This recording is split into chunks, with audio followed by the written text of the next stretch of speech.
Indra Syafri itu saudara-saudara ya memang dia cocoknya di timnas level junior. Nah, U19, U20, U21, ya begitulah. Jadi kalau dia sekarang mendapatkan tugas diberi kesempatan untuk melatih timnas U19 dan timnas U20 lagi dengan target lolos ke Piala Dunia U20 tahun 2025. Ya menurut saya wajar dan masuk akal dan memang ya memang di situ keahlian beliau itu, tugas dia itu di situ memang harus kita dukung. Halo saudara-saudara, jumpa lagi dengan komentator gadungan di sini. Dengan komentator yang gadungan. Seperti biasa saudara-saudara, seperti biasa. Kalau kita sudah bertemu, pasti akan ada yang kita bicarakan.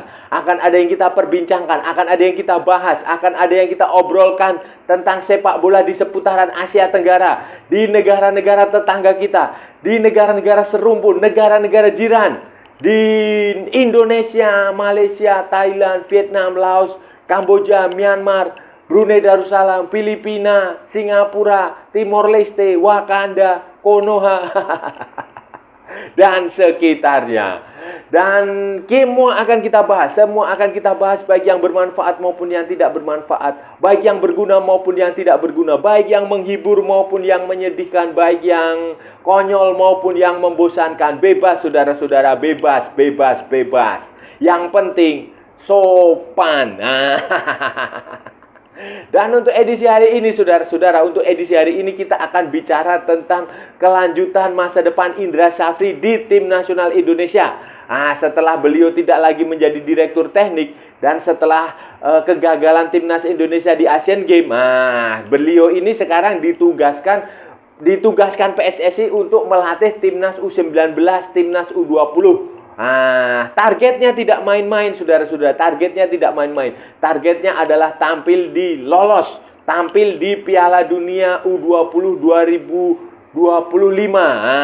Sayangnya ini keputusan PSSI ini menimbulkan polemik, menimbulkan pro dan kontra di kalangan netizen 62 lah, biasa suka bikin perdebatan di kalangan supporter, di kalangan pendukung, di kalangan pengamat, di media-media. Terjadi perdebatan kenapa bukan Sintayong saja yang disuruh untuk ke Piala Dunia U20 2025, kenapa Indra Syafri?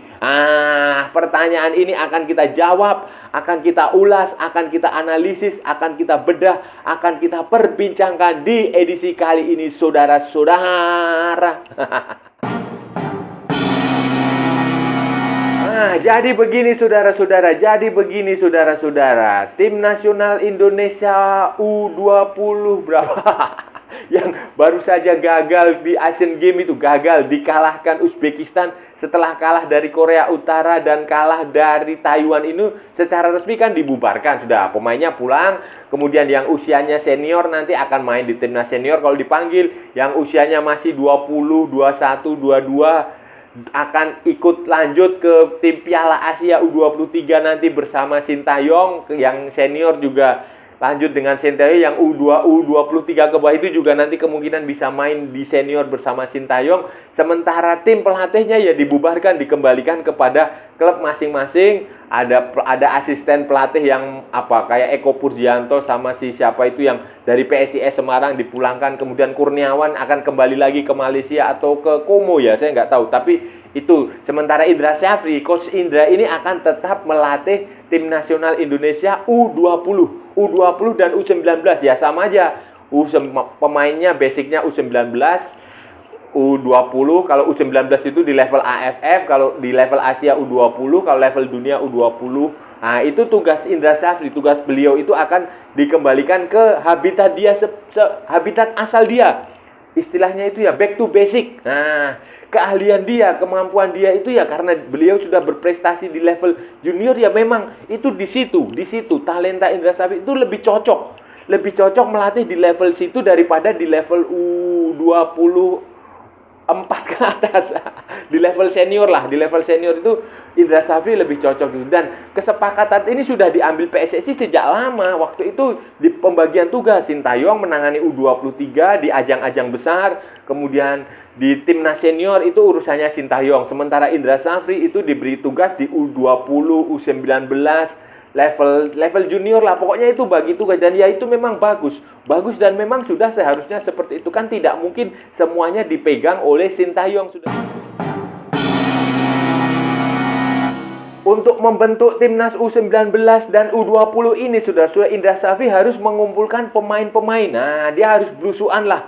Dia harus belusuan mencari pemain dari berbagai macam bagi daerah, dari seluruh daerah, dari segala penjuru NKRI, seperti yang pernah dia lakukan dulu ketika generasinya Evan Dimas, ketika generasinya si Yabes Roni, ketika generasinya si siapa lagi ya? Ya pokoknya itulah, itu memang keahlian beliau itu seperti itu ya, biarkan aja, tidak apa-apa, itu kelebihan. Kemudian tulang punggung timnas ini ya kemarin yang pemain-pemain yang gagal tampil di Piala Dunia U20 yang usianya masih 18, masih 19, itu akan menjadi backbone, masih menjadi tulang punggung. Tentu saja yang tidak dipanggil ke timnas senior ya. Kalaupun yang dipanggil ke timnas senior juga mungkin saja masih bisa digunakan, itu tulang punggungnya di situ. Kemudian tulang punggung lagi adalah pemain-pemain U17.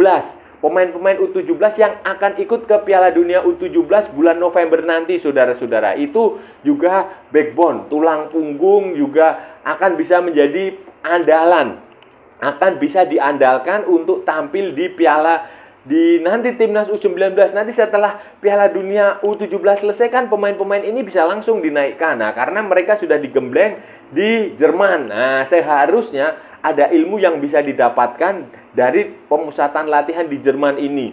Di Jerman ini selain nanti tampil di Piala Dunia U17 dengan bagus, dengan ya minimal lolos dari fase grup atau minimal tidak terbantai.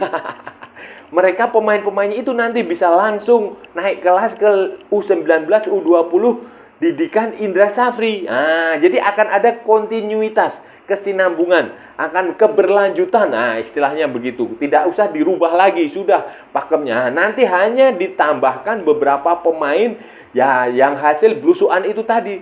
Hasil belusuan, hasil pemantauan Indra Safri keluar Jawa, ke Papua, ke NTT, ke mana lagi, Sulawesi, Sumatera, Maluku, semua, ke Aceh, ke Bali, ke mana-mana lah, kemana-mana itu akan dipantau dan akan digabungkan dengan pemain-pemain U17 itu untuk menjadi tim yang tangguh setidaknya, begitu menurut harapan.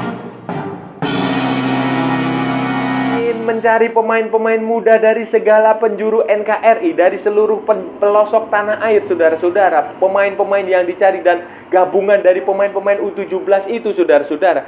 Indra Safri sebenarnya juga bisa mengumpulkan pemain-pemain Indonesia yang pemain-pemain muda lah, pemain-pemain junior, pemain-pemain yang masih punya usianya cukup, itu pemain-pemain diaspora, pemain-pemain keturunan Indonesia yang ada di luar negeri sana.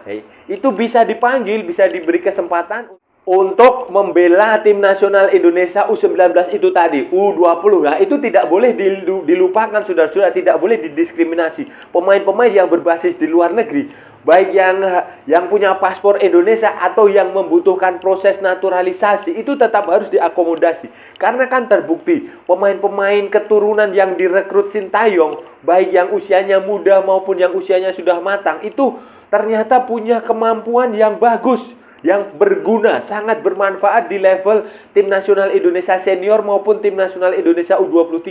Sebut saja Elkan Bagot. Elkan Bagot itu kan sebenarnya direkrut untuk Piala Dunia U20 2021 yang batal itu, saudara-saudara. Nah, sekarang di usia yang masih sangat muda juga, dia sudah jadi andalan di timnas senior Indonesia, di timnas U23. Kemudian si Ivar Jenner, Rafael Struijk, itu juga bagus, itu juga direkrut mereka untuk Piala Dunia U20 2023 bersama dengan Justin Hubner sebenarnya. Tetapi yang pada akhirnya lanjutkan cuma 2 itu. Dan itu mereka juga bagus. Mereka juga menjadi tulang punggung Indonesia di tim nasional U23 kemarin di kualifikasi Piala Asia U23. Dan di timnas senior juga mereka dipanggil. Jadi itu juga bisa dilakukan oleh Indra Safri. Indra Safri kan bisa minta bantuan kepada Bapak Hamdan Hanefan atau siapa itu. Nah, itu staf khusus Menpora yang mengurusi pemain-pemain diaspora. Itu bisa minta bantuan. Listnya pasti banyak. Tinggal nanti dipanggil, tinggal nanti diseleksi, tinggal dilihat. Dilihat juga Indra Safri bisa melihat sendiri atau bisa sebagai sebuah tim dengan Direktur Teknik Frank Wormuth, dengan Sintayong untuk menilai pemain-pemain. Jadi itu stoknya, stok pemain Indonesia diaspora itu juga tak kalah banyak. Juga sama banyaknya dengan pemain-pemain lokal Indonesia dari segala penjuru NKRI. Kepentingan yang lebih luas demi kepentingan Indonesia, demi kepentingan tim nasional itu ya memang harus dilakukan seperti itu, mengkombinasikan pemain-pemain yang berasal dari dalam negeri, berasal pemain-pemain dari segala penjuru tanah air yang dipantau secara langsung oleh pelatih, juga bisa dikombinasikan dengan pemain-pemain diaspora, pemain-pemain keturunan, pemain-pemain Indonesia yang berdarah Indonesia yang tersebar di segala penjuru dunia. Kan sekarang ini program Kemenpora, pemerintah maupun PSSI itu kan sekarang mereka sudah mendata, sudah punya database pemain-pemain siapa saja, pemain-pemain yang orang tuanya, kakeknya berasal dari Indonesia, neneknya berasal dari Indonesia, yang keturunan Indonesia yang ada di luar negeri sana, di Eropa, di Amerika, di Australia, ya di Afrika kalau ada mungkin, di mana lagi? Ya di seluruh dunia lah. Itu pemain-pemain yang bisa dipantau, yang memang itu sudah wajib lah, itu hukumnya. Kita nggak bisa lagi menutup diri, kita tidak bisa lagi mengatakan local pride, kita tidak bisa lagi membanggakan DNA lokal kita, tidak bisa. Sekarang itu dunia sudah mengglobal, sudah menyatu, sudah terbuka, sudah ya semuanya lah, sudah tidak mungkin lagi kita membuat sekat bahwa ini pemain lokal, ini pemain asing, ini pemain keturunan, ini pemain, tidak bisa, semua sama ketika dia punya darah Indonesia, punya nenek moyang Indonesia, punya kakek, punya nenek, punya ayah, punya ibu, semuanya dari Indonesia, ya dia tidak salah, tidak ada salahnya dia membela Indonesia. Apalagi dia punya kemampuan, dia punya pengalaman, dia punya ilmu, dia punya teknik bermain sepak bola yang bagus, dia punya cara menggiring bola, mendribble, menendang bola yang bagus. Jadi sih harapan saya seperti itu. Harapan saya Indra Safri bisa mengombinasikan pemain-pemain lokal Indonesia, pemain-pemain yang dia pantau dari seluruh Indonesia dengan pemain-pemain diaspora, saudara-saudara. Indra Safri bisa mengumpulkan pemain-pemain seperti itu, seperti harapan saya itu, saudara-saudara. Wah, timnas junior Indonesia ini akan benar-benar bisa menjadi tulang punggung, bisa menjadi backbone timnas senior Indonesia di masa depan. Karena potensi kita ada, saudara-saudara. Potensi kita besar, potensi kita dari segi jumlah penduduk itu banyak sekali. Walaupun sekali lagi ya, tidak ada korelasinya negara berpenduduk banyak dengan prestasi di sepak bola, itu tidak ada korelasi. Tetapi setidaknya kita punya sumber daya, kita punya talent, kita punya punya sumber daya, bisa mengumpulkan pemain dari seluruh Indonesia, dan tentu saja diaspora kita dari seluruh dunia itu ada gitu yuk. Yang tinggal dilakukan sekarang adalah kalau untuk pemain lokal itu yang harus dilakukan adalah mendidik dia dengan benar, mengajari dia cara menendang bola yang benar, mengajari filosofi bermain bola yang tidak hanya mengandalkan teknik, tidak hanya mendribble bola, tidak hanya mengirim, tetapi mengajarkan dia bagaimana sepak bola itu umpan. Passing, lari, tendang. Begitu. Jadi itu yang harus diajarkan. Simple football. Selalu saya tidak pernah bosan mengatakan seperti itu. Simple football. Sepak bola yang sederhana. Sepak bola seperti Thailand aja lah, nggak usah jauh-jauh. Kita contoh Thailand itu kan mainnya simple. Thailand senior ya. Kemudian Vietnam senior itu yang mereka juga mainnya sederhana. Umpan. Begitu. Itu yang harus ditanamkan. Dan itu itu harus ditanamkan kepada pemain lokal yang direkrut. Sementara untuk pemain diaspora, apalagi yang bule-bule itu yang mendapatkan pendidikan SSB, yang sekolah sepak bola di Eropa itu, mereka sudah punya basic itu. Saya percaya itu mereka sudah diajarkan untuk passing, lari, passing, bergerak, passing. Begitu itu akan menjadi sesuatu yang lebih bagus. Contoh saja si Elkan Bagot, si Rafael Struwik, kemudian si Ivar Jenner, itu kan didikan sepak bola mereka kan kelihatan di lapangan. Mereka tidak terlalu lama mendribling bola, mereka selalu mengalirkan bola, passing. Itu kelebihan dari pemain diaspora, pemain yang mendapatkan pendidikan sepak bola di Eropa. Selain itu juga, saudara-saudara, saya sih berharap kepada supporter, kepada pendukung Indonesia, kepada netizen, kepada warganet, kepada orang-orang, pandit semuanya, media semuanya, untuk tidak lagi memperdebatkan kelayakan Indra Syafri, untuk tidak lagi mempermasalahkan posisi Indra Syafri, untuk tidak mempermasalahkan tugas yang diberikan Indra Syafri untuk membawa Indonesia, membawa timnas Indonesia U20, U19 lolos ke Piala Dunia U20 2025. Nah, kenapa? Karena ya memang Indra Syafri spesialisasinya di situ. Pertama. Kedua, Piala Dunia U20 2025 itu kan masih panjang, saudara-saudara. Jalan untuk ke sana itu masih sangat panjang. Kita bukan tuan rumah, kecuali kalau kita mencalonkan diri ya. Tetapi kan sejauh ini kita bukan tuan rumah. Kita bukan tuan rumah, dan itu berarti kita akan melewati jalan yang berliku, jalan yang panjang. Akan ada kualifikasi Piala Dunia U17. Yang kemungkinan itu sepertinya akan ada Piala Asia U20 ya. U20, maaf, bukan U17, U20. Kemungkinan itu Piala Asia U20. Piala Asia U20 itu juga ada kualifikasinya, kualifikasi Piala Asia U20. Itu juga kan kita juga belum tahu siapa lawan kita, kemudian diselenggarakan di mana, kemudian kapan tanggalnya, itu kan belum, agendanya belum jelas. Kemudian nanti masih ada lagi ajang pemanasan. Nah, saya harus mengatakan ini, Piala AFF U19 itu adalah ajang pemanasan. Jadi nanti pemain-pemain yang dikumpulkan Indra Syafri ada baiknya digelarkan dilakukan uji cobanya waktu Piala AFF U19. Nah, Piala AFF U19 itu sebaiknya tidak dijadikan sebagai target.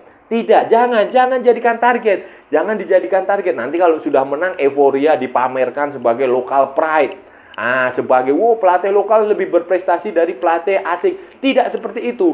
Piala AFF U19 itu dijadikan pemanasan saja. Pemanasan saja, untuk target utamanya adalah ke Piala Asia U20. Biasanya itu ada 4 tim semifinalis yang akan lolos ke Piala Dunia U20. Itu saja di situ. Jadi nggak usah terlalu dibebani target juara. Piala AFF U19 itu ada baiknya hanya sebatas pemanasan, uji coba, pertandingan persahabatan. Gitu. Kesimpulannya, apakah Indra Syafri cocok untuk menangani tim nasional Indonesia U19, tim nasional Indonesia U20, dan diberi target untuk lolos ke Piala Dunia U20 2025? Saya mengatakan ya cocok. Indra Syafri memang habitatnya di situ. Tetapi apakah dia akan bisa membawa Indonesia lolos ke Piala Dunia U20 2025 atau tidak? Itu butuh proses dan butuh pembuktian, butuh perjalanan yang cukup panjang. Karena selama ini kalau kita baca prestasi Indra Syafri memang ada di level Asia Tenggara. Dia juara U19 dengan timnas U19, AFF U19, dia juara AFF U22, dia juara SEA Games. Tetapi ketika sudah mentok di level Asia, di Piala Asia U20, di Asian Games, ya prestasinya tidak moncer lah, biasa-biasa saja. Gagal di fase-fase, ada yang di fase knockout kalau nggak salah, ada yang di fase knockout, ada yang di fase grup. Jadi itu butuh pembuktian lagi, karena tentu saja level di Asia, apalagi nanti kalau ke Piala Dunia, itu jauh lebih berat daripada level di AFF. Dan yang paling penting itu euforia menjuarai Piala AFF, euforia menjadikan Piala AFF sebagai prestasi tertinggi itu harus dihilangkan, harus dihindarkan gitu loh. AFF ya hanya dijadikan sebagai batu loncatan aja lah, sebagai iseng-iseng berhadiah. Kalau juara ya alhamdulillah, kalau tidak ya itu sudah dijadikan ajang kompetisi untuk menguji, untuk mengasah kemampuan pemain bertanding. Itu saja. Jadi sekali lagi saya mengatakan bahwa AFF bukan patokan. Dan AFF hanya dijadikan uji coba saja karena target yang sebenarnya ada di Asia, ada di Piala Dunia U20. Dan semoga itu bisa dipahami oleh Indra Safri dan tim asistennya.